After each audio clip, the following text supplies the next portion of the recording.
गांव वालों की लाई हुई लाश को इसके बदले में उन्होंने पैसे दिए। तरफ दौड़ने लगा। आखिरकार जब वीरैया घर आता है तो वहाँ पर उसकी पत्नी प्रसव के दर्द से तड़पती हुई रो रही थी। वीरैया को कुछ समझ नहीं आ रहा था कि वो क्या करे।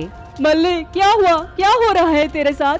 मैं क्या करूं? कुछ समझ नहीं आ रहा। मदद के लिए कोई मिल जाए तो अच्छा होगा। घबराओ मत मल्ली, मैं गांव जाकर जल्दी से किसी न किसी को यहाँ ले आता हूँ। तू हिम्मत से काम ले मल्ली। ऐसा कहकर वीरैया जल्दी से गांव की तरफ दौड़ने लगा।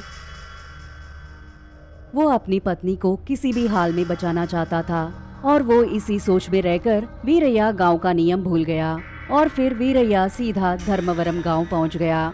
वीरैया को गांव में आते कुछ लोगों ने देख लिया और फिर एक दूसरे से इस तरह बातें करने लगे। ये क्या, शमशान का रखवाला गांव में आ गया? कितनी हिम्मत! ए वीरैया, सीधा गांव आने की कैसी जुर्रत की तूने? चले जाओ यहाँ से।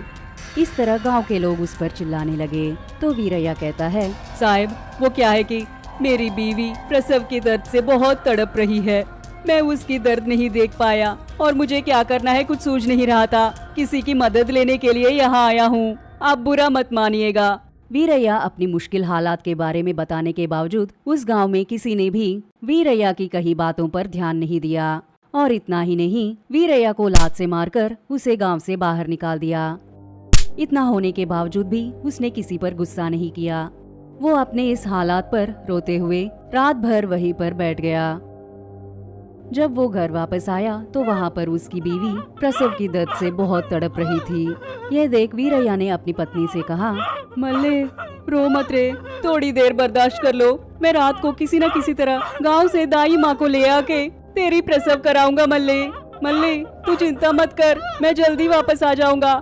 ऐसा कहकर वीरैया फिर से गांव के अंदर जाने लगा। इतने में वीरैया को गांव की मुखिया की पत्नी की एक पुरानी बात याद आई।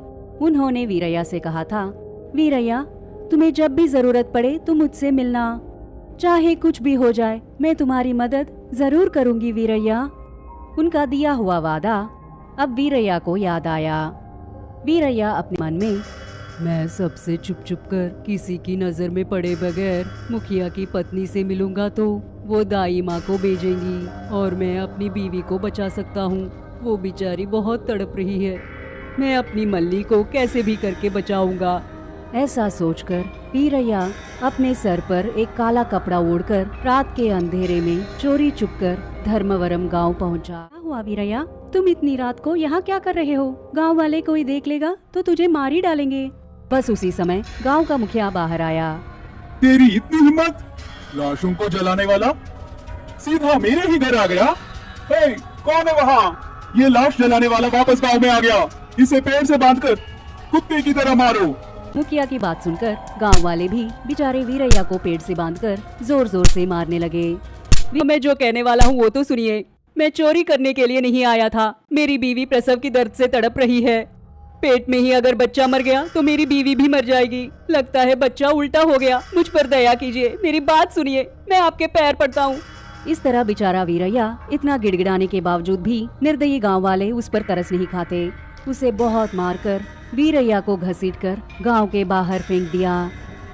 बेचारा वीरैया खून से सनकर दर्द से तड़प रहा था और वो खड़ा भी नहीं हो पाया, इसलिए रेंगते हुए वो अपने घर पहुंचा।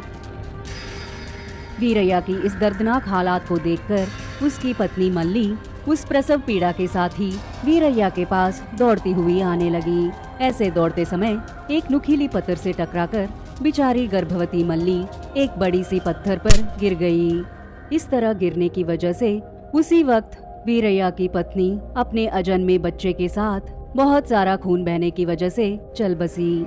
इस दर्द भरी नज़ारे को देखकर वीरैया बहुत दुखी होकर रोने लगता है।